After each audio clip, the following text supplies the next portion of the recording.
भौतिक शास्त्र के अध्याय 13 के अंतर्गत प्रश्न क्रमांक 3 का अध्ययन करना है। प्रश्न है, निकटतम पहुँच की दूरी को परिभाषित कीजिए तथा इसका मान ज्ञात कीजिए। सबसे पहले देखते हैं निकटतम पहुँच की दूरी। हेडिंग लिख लेना यहाँ पर, निकटतम पहुँच की दूरी। नाभिक से वह कम से कम दूरी जहाँ तक अल्फा कण पहुँच सकता है। नाभिक से वह कम से कम दूरी जहाँ तक अल्फा कण पहुँच सकता है निकटतम पहुँच की दूरी कहलाती है। इसके पहले हम लोगों ने रदरफोर्ड का अल्फा कण प्रकीर्णन पढ़ा था। तो अल्फा कण प्रकीर्णन जब पढ़ा था तो उसमें एक स्वर्ण पत्र के ऊपर अल्फा कणों की बौछार की गई थी। तो अल्फा कणों की जब बौछार करते हैं तो नाभिक से कितनी दूरी तक वो अल्फा कण पहुंचते हैं, उसी जो स्वर्ण पत्र जो होता है उसमें जो नाभिक रहेगा तो उस नाभिक के कितने नज़दीक तक अल्फा कण पहुंच सकते हैं उसे क्या कहा जाता है, निकटतम पहुँच की दूरी कहा जाता है। परिभाषा क्या है, नाभिक से वह दूरी जहाँ तक अल्फा कण पहुँच सकता है निकटतम पहुँच की दूरी कहलाती है। अब निकटतम पहुँच की दूरी का मान निकालना है। तो मान लेते हैं कि स्मॉल m द्रव्यमान का एक अल्फा कण है और इस अल्फा कण पर +2e आवेश उपस्थित है। ई फॉर जो इलेक्ट्रॉन पे आवेश होता है वो है ना। तो अल्फा कण का द्रव्यमान स्मॉल m है, उस पर +2e आवेश उपस्थित है और ये जो अल्फा कण है ये v वेग से गति कर रहा है। तो इस स्थिति में कण की प्रारंभिक गतिज ऊर्जा निकालेंगे। गतिज ऊर्जा को काइनेटिक एनर्जी कहा जाता है, इसलिए उसको के या के से प्रदर्शित किया जाता है। तो के यहाँ पर लिख देंगे और फॉर्मूला होता है 1/2 mv², तो वो यहाँ पर लिख दिया। m है द्रव्यमान और v है उसका वेग। अब जैसे जैसे ये अल्फा कण नाभिक के स्थिर वैद्युत क्षेत्र में नाभिक के नज़दीक पहुंचता है वैसे वैसे उनमें प्रतिकर्षण होता है और प्रतिकर्षण बल के कारण उसकी गति धीमी पड़ती जाती है। क्योंकि जो अल्फा कण है उस पर भी धनावेश है और ऐसा माना गया है कि नाभिक के अंदर भी क्या होता है, धनावेश होता है। तो नाभिक के अंदर जो धन आवेश है, जैसे ही ये अल्फा कण उसके नज़दीक पहुँचेगा तो इस पर भी धन आवेश है। तो दोनों धन आवेशों के बीच में प्रतिकर्षण बल होगा और उस प्रतिकर्षण के कारण इस अल्फा कण की जो गति है वो पहले से धीमी हो जाती है, जिससे उसकी स्थितिज ऊर्जा का मान क्या होता जाता है, बढ़ता जाता है। गति धीमी होने के कारण स्थितिज ऊर्जा बढ़ गई, लेकिन गति करना उसने कम कर दिया, माने उसकी गतिज ऊर्जा क्या होती जाती है, कम होती जाती है। अब मान लेते हैं कि जो अल्फा कण है वो विरामावस्था में आ जाता है, उसकी गति धीरे धीरे क्या हो गई, बंद हो गई। गति करना उसने बंद कर दिया तो किस में आ गया, विरामावस्था में आ गया। अब वो जब विरामावस्था में आ जाता है तो उसकी संपूर्ण गतिज ऊर्जा स्थितिज ऊर्जा में परिवर्तित हो जाती है। उसकी जो संपूर्ण गतिज ऊर्जा है वो किस में बदल जाती है, स्थितिज ऊर्जा में परिवर्तित हो जाती है। तो इस समय नाभिक से उसकी जो दूरी होती है उसे r0 के बराबर मान लेते हैं। जब वो बिल्कुल से रुक जाए, अल्फा कण टकराने जा रहा था ना उससे, तो जब वो धीमे धीमे क्या हो जाता है, मंद उसकी गति हो जाती है और धीरे धीरे एक स्थिति ऐसी आती है कि वो रुक जाता है। तो जिस स्थान पर वो रुक जाता है वही जिस स्थान पे वो रुका है वहाँ से नाभिक तक की जो दूरी होती है उसे ही निकटतम पहुँच की दूरी r0 माना जाता है।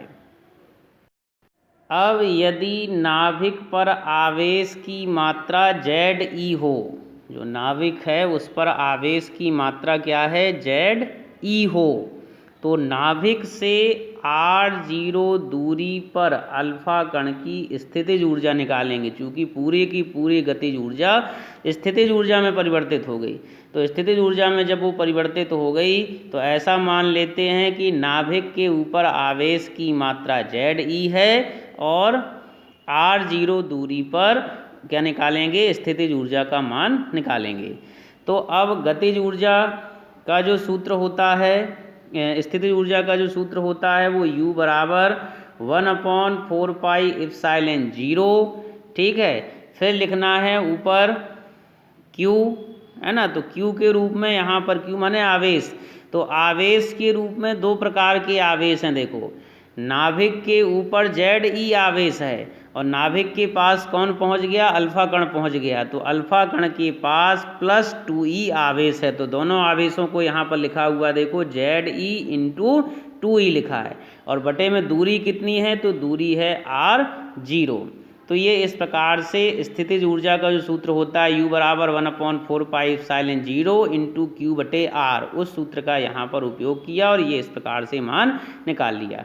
अब 1/4 पाई एप्सिलॉन 0 की जगह पे 1/4 पाई एप्सिलॉन 0 आ जाएगा, 2 आ जाएगा, Z आ जाएगा, E और E का गुणा हुआ तो E² हो गया, मतलब 2ZE², और बटे में क्या हो गया, R हो गया। तो 1/4 पाई एप्सिलॉन 0 × 2ZE² बटे R0। अब यहाँ पर Z क्या है, Z है परमाणु क्रमांक, और 1/4 पाई एप्सिलॉन 0 का मान क्या होता है, अध्याय 1 में कूलाम का व्युत्क्रम वर्ग नियम जब पढ़ा था तब 1/4 पाई एप्सिलॉन 0 का मान हमने बताया था 9 × 10⁹ न्यूटन मीटर स्क्वायर प्रति कूलाम स्क्वायर होता है। तो ये यहाँ पर ये दोनों मान ये रख देंगे, है ना, बता देंगे। Z का मान, Z है परमाणु क्रमांक, और 1/4 पाई एप्सिलॉन 0 क्या है, इसका मान होता है 9 × 10⁹ न्यूटन मीटर स्क्वायर प्रति कूलाम स्क्वायर होता है, ठीक है।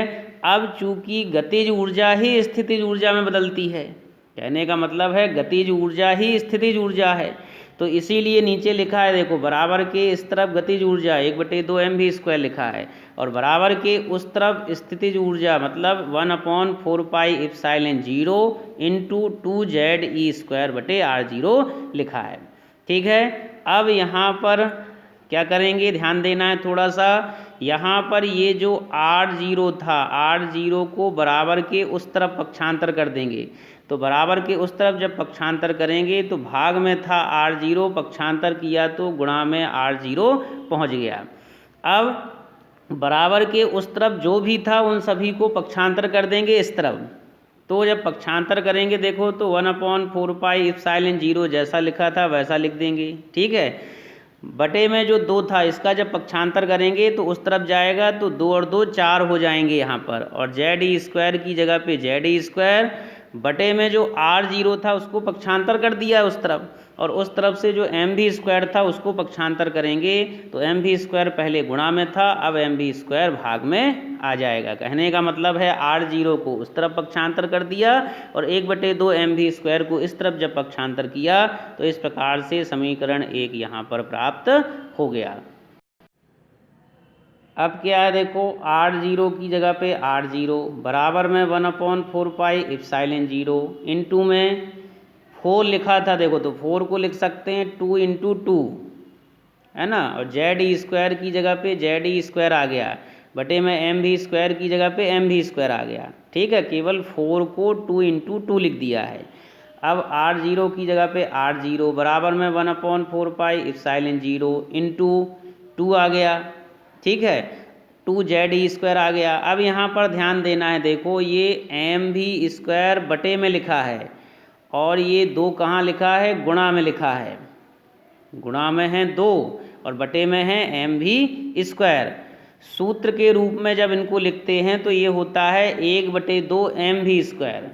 तो जो बटे में 2 होना चाहिए था वो देखो गुणा में लिखा है, और जो गुणा में mv² होना चाहिए था वो कहाँ लिखा है, भाग में लिखा है। तो है ये किसका मान, k का मान, लेकिन भाग वाला गुणा में और गुणा वाला भाग में लिखा है, तो इसलिए ये जो मान है ये भाग में k लिखना पड़ेगा, ऊपर गुणा में k नहीं लिखेंगे क्योंकि k का मान है ना ये, लेकिन उल्टा लिखा है इसलिए इसको भाग में k को लिखना पड़ेगा। नीचे बता भी दिया देखो k क्या है, 1/2 mv² है, और ये है क्या, ये अल्फा कण की गतिज ऊर्जा है, ये यहाँ पर बता देंगे। तो ये इस प्रकार से यहाँ पर समीकरण 2 प्राप्त हो जाएगा।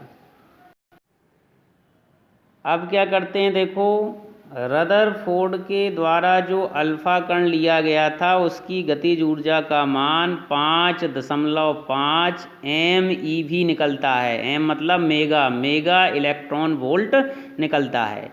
और चूंकि वहाँ पर सोने का पत्र लिया गया था, स्वर्ण पत्र लिया गया था, तो सोने के लिए परमाणु क्रमांक Z का मान होता है 79। तो Z का मान 79 हो गया और गतिज ऊर्जा K का मान 5.5 MeV हो गया। अब इन दोनों मानों को कहाँ रख देंगे, जो ऊपर समीकरण 2 आया है उस समीकरण 2 में रखेंगे। तो समीकरण 2 में जब मान रखेंगे तो ध्यान देना है, देखो R0 की जगह पे R0 आ गया, बराबर में 1/4 पाई एप्सिलॉन 0 लिखा है, तो उसका मान कितना होता है, 9 × 10⁹ होता है, तो वो रख दिया।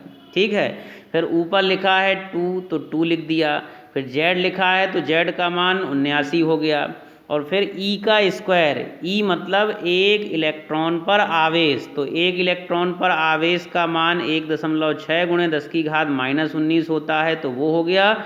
और E का स्क्वायर है इसलिए 1.6 × 10⁻⁻19 के ऊपर स्क्वायर लगा दिया। फिर भाग में क्या लिखा है, भाग में K लिखा है, तो K का मान कितना बताया है, 5.5 MeV, 5.5 लिख दिया। M कहलाता है मेगा को लिख सकते हैं 10⁶, मिली का मतलब होता है 10�3, मेगा का मतलब 10�6, तो मेगा की जगह पे 10�6 आ गया।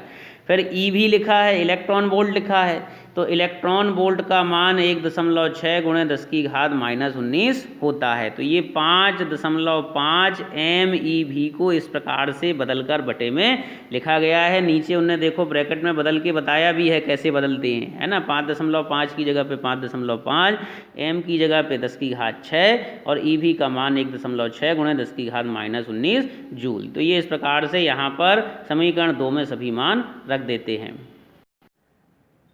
अब मान रखने के बाद क्या होगा, देखो R0 की जगह पे R0 आ गया, 9 × 10⁹ की जगह पे 9 × 10⁹ आ गया। ठीक है, 79 और 2 का गुणा होगा तो 158 हो जाएगा।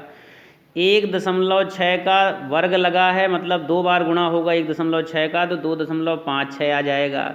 और गुणे में 10⁻⁻19 के ऊपर भी वर्ग लगा है, तो 10⁻⁻19 क्या हो जाएगी, 10⁻⁻38 हो जाएगा। बटे में 5.5 और 1.6 इन दोनों का गुणा होगा तो 8.96 आ जाएगा। और 10�6 और 10⁻⁻19 दोनों के आधार समान हैं, तो ये इस प्रकार से उनकी घातों को जोड़ देंगे। 10�6 और -19 को जोड़ा तो 10�6 - 19 आ गया। ठीक है, R0 की जगह पे R0 आ जाएगा। अब 9 और 158 का गुणा होगा तो ये हो जाएगा 1422। ठीक है, 2.56 की जगह पे 2.56 लिखा है। 10⁻9 और 10⁻−38 दोनों के आधार 10 हैं, आधार समान हैं, तो इनकी घातों को जोड़ देंगे। तो 10⁻9 और -38 को जोड़ दिया तो 9 - 38 आ गया। बटे में 8.96 की जगह पे 8.96 आ जाएगा। 10⁻6 - 19, तो 6 में से 19 घटेंगे तो 10⁻−13 आ जाएंगे। ठीक है, R0 की जगह पे R0, 1422 और 2.56 का गुणा होगा तो 3640.32 हो गया। गुणे में 9 में से 38 गए तो 10⁻−29 हो गए। ठीक है, 8.96 गुणे 10⁻−13 भाग में जैसा लिखा था वैसा लिख देते हैं। अब क्या है, देखो R0 की जगह पे R0 हो गया। 3640.32 में 8.96 का भाग देंगे तो 406.2857 हो जाएगा। गुणे में 10⁻−29 है तो -29 हो गया। 10⁻−13 जो भाग में था इसको ऊपर अंश में लाएंगे जब, तो 10⁻−13 10⁻+13 में चेंज हो जाएगा। ऋण की जगह पे क्या आ जाएगा, धन आ जाएगा, घात का चिन्ह बदल जाता है ना, तो ये आ जाएगा। R0 की जगह पे R0 406.2857 गुणे 10⁻−29 और 10⁻13 दोनों के आधार समान है तो घातें जोड़ देंगे। 10⁻−29 और 13 दोनों को जोड़ दिया। R0 की जगह पे R0 406.2857 गुणे 10 की घात -2916।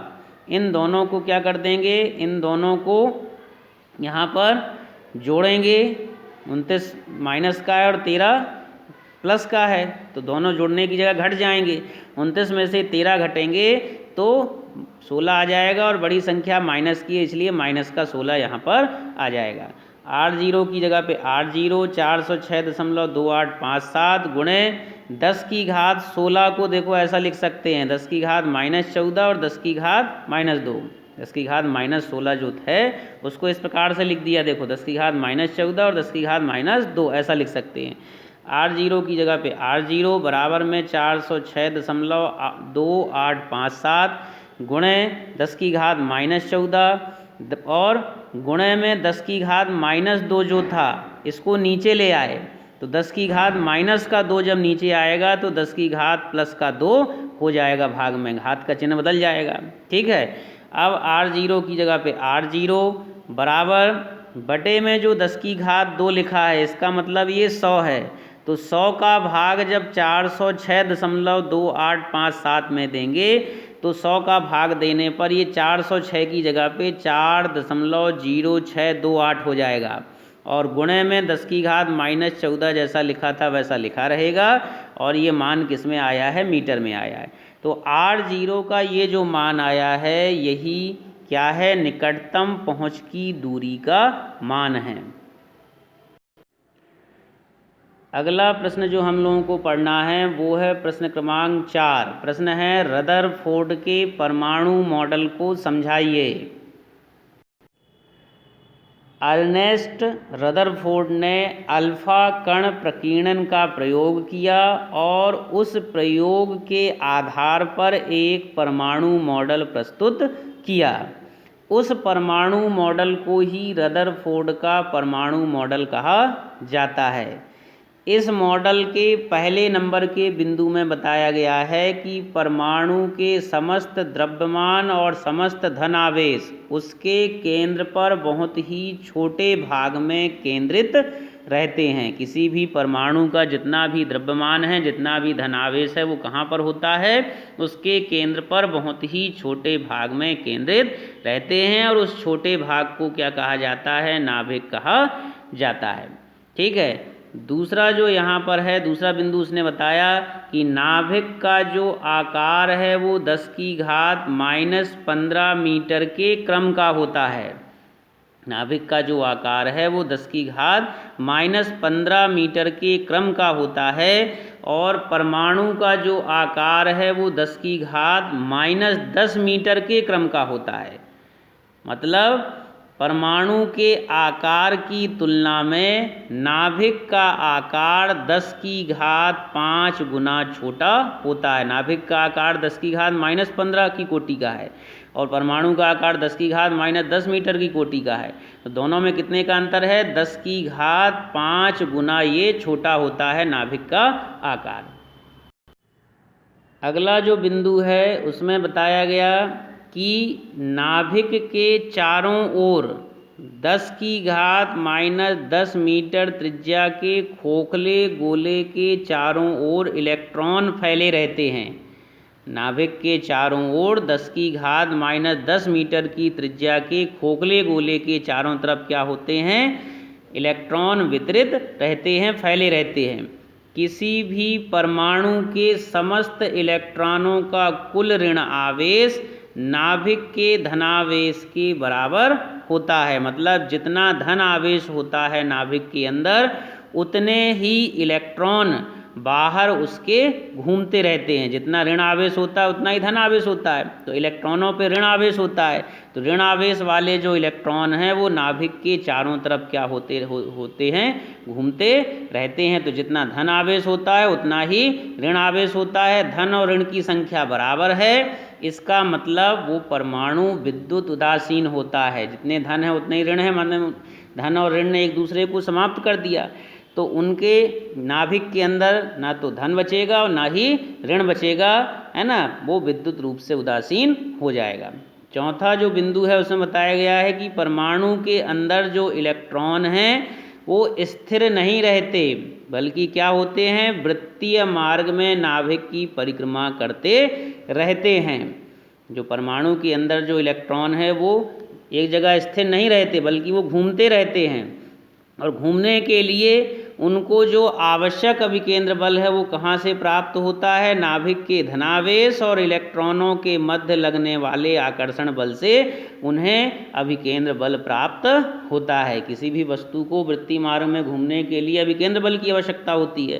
तो जो इलेक्ट्रॉन घूमते हैं नाभिक के चारों तरफ, उनको कहाँ से बल मिलता है, तो उनको इलेक्ट्रॉन और धन आवेश के बीच में जो आकर्षण बल लगता है, उस आकर्षण बल से उन्हें अभिकेंद्र बल प्राप्त होता है। तो ये 4.4 बिंदु यहाँ पर बताए गए हैं। किसके लिए बताए गए हैं? ये रदरफोर्ड के परमाणु मॉडल के ये 4 बिंदु बताए गए हैं।